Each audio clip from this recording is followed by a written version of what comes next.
a separate piece. Gene remembers how afraid he was at that time when World War II was just beginning to impact the US. He makes a point to visit all of the spots on the campus that he most associates with that fear. First is one of the staircases in an academic building, and the second is a tree growing on the bank of a river that runs along the edge of the campus. He recognizes the specific tree based on the scars across its trunk and thinks that the tree now seems smaller than it did when he was a boy. He remembers a French proverb that translates to, "The more things remain the same, the more they change," and goes back inside to get out of the rain. Gene is 16 and standing before the same tree which towers over him like a steely black steeple. He is surrounded by his roommates, Finney or Finney, Elwin Lepellier, Che Douglas and Bobby Zane. Finney attempts to convince the boys to jump off of one of the tree's long branches and into the rushing river. He notes that the jump is regularly done by the older boys departing from the school innate to their training for the war. Finney is the first to jump, inspiring the other boys with confidence. Gene is second, but the other boys refuse. The group goes back to the center of campus. Finney tells Gene that he jumped well once he was shamed into it, and Gene denies this accusation even though he inwardly knows it to be true. Finney and Gene engage in some rehearsing and then go back to their room to do homework. Mr. Prudhomme, a teacher, comes to scold the boys the next morning for rehearsing and missing dinner, but Finney's easy and engaging manner win him over and he leaves without punishing them. That day, Finney decides to wear a bright pink shirt in solidarity and in celebration of the Allied bombing of Central Europe. Gene notes that he envies Finney for being able to get away with wearing the color pink and that Finney seems to be able to get away with anything he wants. Proving this, Finney shows up to afternoon tea wearing the school's tie as a belt and accomplishes the nearly impossible feat of making the school's stern headmaster, Mr. Patchwithers, laugh. Gene is momentarily angered by Finney's lack of punishment but moves on quickly, and the two boys head out to the tree together, laughing. They decide to go back to the tree and jump into the river again. While swimming, they agree to form the Super Suicide Society of the summer session, a new secret society. When they go to jump from the tree once again, Gene turns to make a sarcastic remark to Finney and loses his balance. Finney halts his fall, catching him by the hand, and Gene thinks that Finney may have just saved his life. However, upon reflection he realizes that he would not have been in the tree at all had it not been for Finney. Therefore, he does not really owe him gratitude. That night, Finney convinces 6 other boys to join their society. He begins to think up rules, including requiring him and Gene to begin each meeting by jumping out of the tree. Gene does not contest this rule, although he hates it and still fears the jump. Soon, Finney and Gene decide to go to the beach, a trip that the school strictly forbids. The trip takes them hours on a bicycle. Gene agrees to go despite his disinterest in the plan. The ocean is too cold and the sand too hot. Finney enjoys himself regardless. The two eat hot dogs and manage to obtain beer by showing forged draft cards. Then they lie among the dunes where Finney says that he is glad that Gene decided to come along and that he considers him his best friend. Gene starts to agree but hesitates at the last moment and ultimately says nothing. The boys spend all night on the beach and awaken with the dawn. They head back to campus, where Gene takes a trigonometry test. He fails and laments that it is the first time that he has ever failed a test. Finney tries to cheer him up and assures him that he works too hard anyway.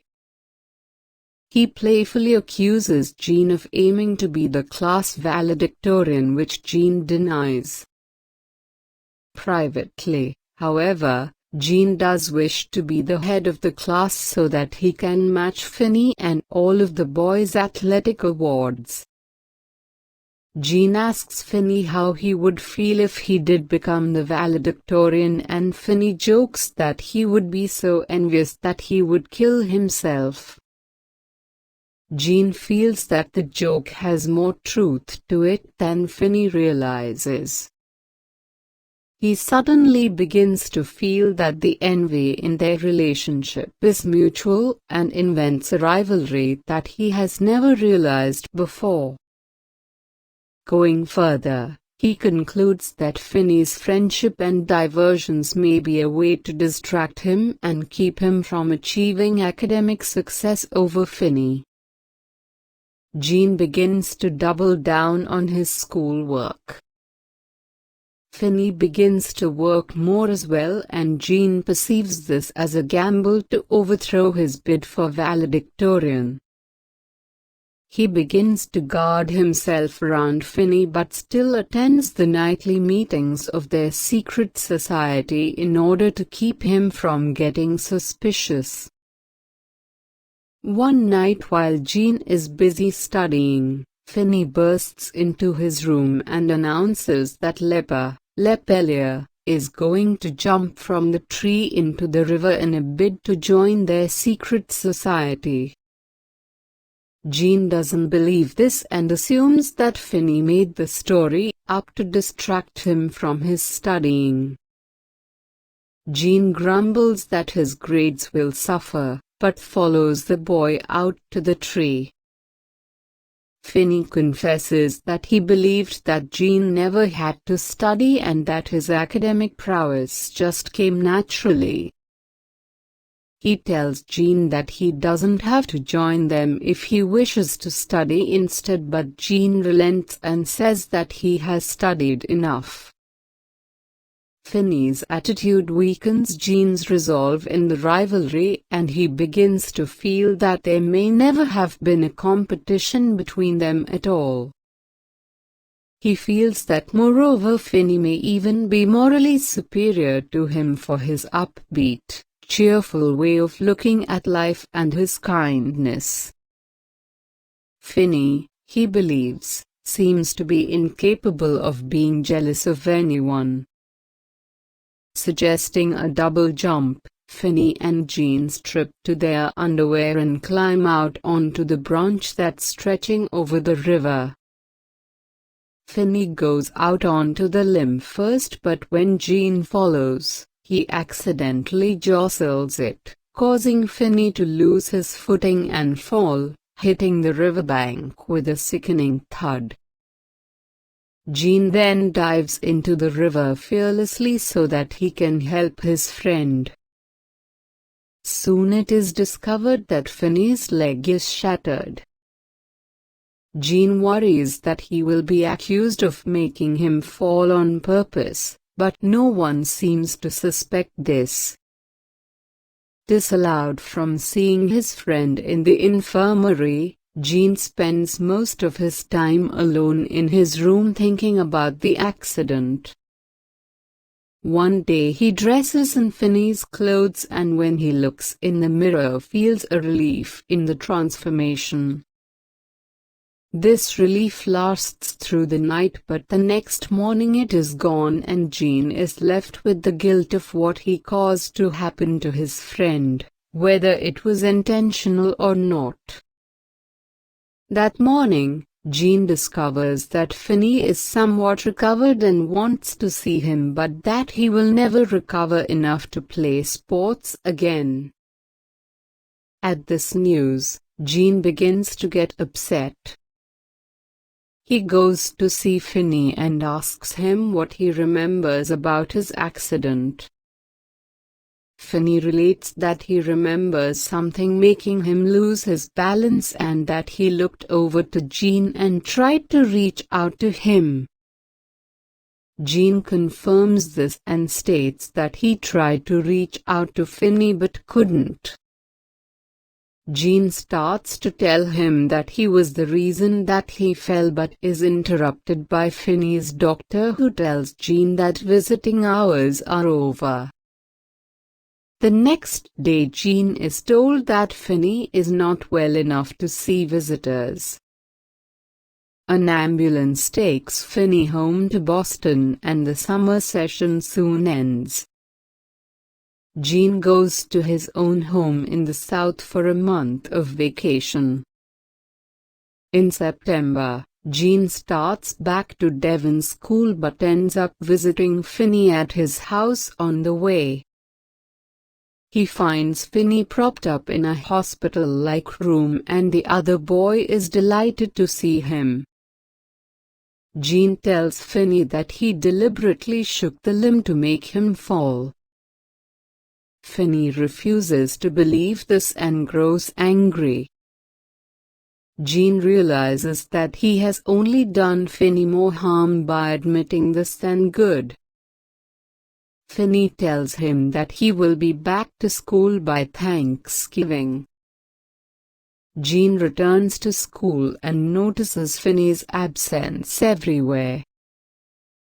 Mr. Ludsbury, the normal school headmaster, scolds Gene for taking part in so much delinquent behavior over the summer.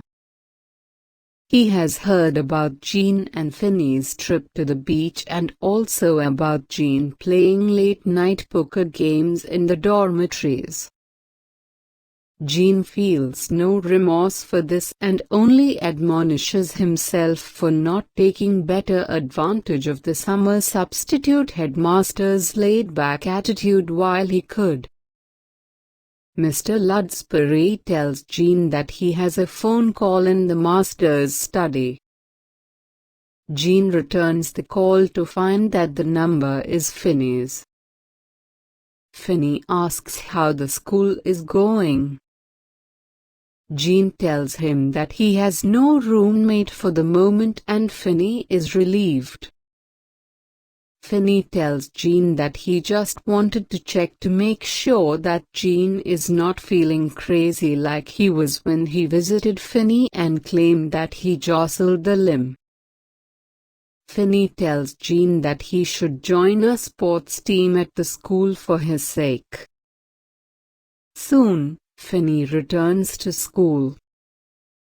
The night before he does, Lepper tells Gene that he is enlisting in the war and Gene begins to feel that he should as well. Finney discovers Gene's plan to enlist and does not support it. Gene assumes it is because he does not want him to leave. Gene informs him that he no longer plans to enlist and that it was just a silly idea. Instead of going to their first class of the day, the boys decide to cut so that Finney can see if anything on the campus has changed while he was away.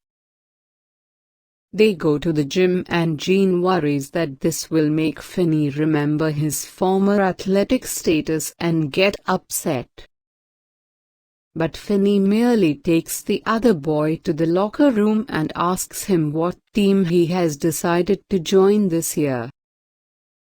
Gene confesses that he hasn't tried out for any. noting that sports are not very important anymore now that there is a war. Finney argues that he does not believe that there is a war. He thinks that it is all a conspiracy put on by the government to keep young people like them in their place. When Jean asks why the conspiracy has not been discovered by others, Finney says that only he can see it because of the amount of suffering he has gone through. This quiets the boy's joking manner and an awkward silence descends. To break the silence, Jean begins to do pull-ups on an exercise bar. Finney encourages him to do 30. He tells Jean that he had aspirations of becoming an Olympic athlete and attempts to convince Jean to do it in his place, despite Jean pointing out that the Olympics will most likely be preempted because of the war. Finney begins to train Jean to be an athlete, and Jean begins to tutor Finney in his schoolwork. Both boys begin to see impressive results. The following January, Lepper enlists in the war. Jean finds this surreal and confusing. He feels like the war is difficult for him to comprehend. Jean and Finney find the other boys' talk of the war alienating and begin to spend more time training and less time with their other friends. During a winter carnival held at the school, Jean receives a telegram from Lepper saying that he has deserted the war and that he needs Jean to come and meet him at his family's home in Vermont. Jean does so immediately, traveling overnight and arriving early the following morning. Jean gives Lepper the benefit of the doubt and assumes that he misread the telegram, but Lepper informs him that he did, indeed, desert. He tells him that the army was going to give him a Section 8 discharge for being mentally unfit and that this would have prevented him from being able to get a regular job once he got back home. Jean is uncertain about this and he and Lepper begin to fight. Lepper accuses Jean of causing Finney to fall from the tree. Jean kicks over a chair. Lepper's mother comes into the room and demands to know what the two are fighting about. She tells Jean that her son is ill and demands to know why he would attack him. Jean agrees to stay for lunch out of guilt. After lunch, the two boys go for a walk. Lepper suddenly breaks down and tells Jean that he was having hallucinations during training camp that frightened him. This is why the army decided to declare him insane. Jean finds this all too overwhelming and runs away into the snowy fields. Jean returns to Devon and finds Finney leading a snowball fight on the grounds. He asks Finney if he should be participating in something so strenuous, but Finney counters that he can already feel his bones getting stronger. Jean tells the other boys that Lepper has changed and that he has deserted the army. They all assume that Lepper has had a mental breakdown, although Jean never confirms this. Over the course of the semester, most of the other boys in Jean's class begin to make an effort to enlist in some safe branch of the military. Finney relents and admits that he believes that the war is real now. If it can make someone go insane, he explains, then it must be real. Another student named Brinker tells the boys that he is ashamed that two of their graduating class have already been sidelined from the war, Finney and Lepper. he tells Jean that he knows that he has decided not to enlist because of his pity for Finney and requests that he confront Finney about his injury and force him to accept it. He adds that he knows that Jean has a personal stake in the story of Finney's injury being forgotten. He confesses that he did not believe Jean's story about Leper at first but recently saw him hiding in the bushes on campus. Jean is shocked to hear that Leper is back at school. That night, another student named Brinker gathers several other students in the assembly hall for an inquest into Finney's injury. Brinker asks Finney to explain what happened the night of the accident, and Finney reluctantly explains that he merely lost his balance and fell. The makeshift council asks what caused him to lose his balance and asks about where Jean was. Finney lies and says that Jean was on the ground looking up at him. Jean says that he cannot remember exactly what happened that night. Brinker wishes that Leper were there since he could have remembered everyone's exact position.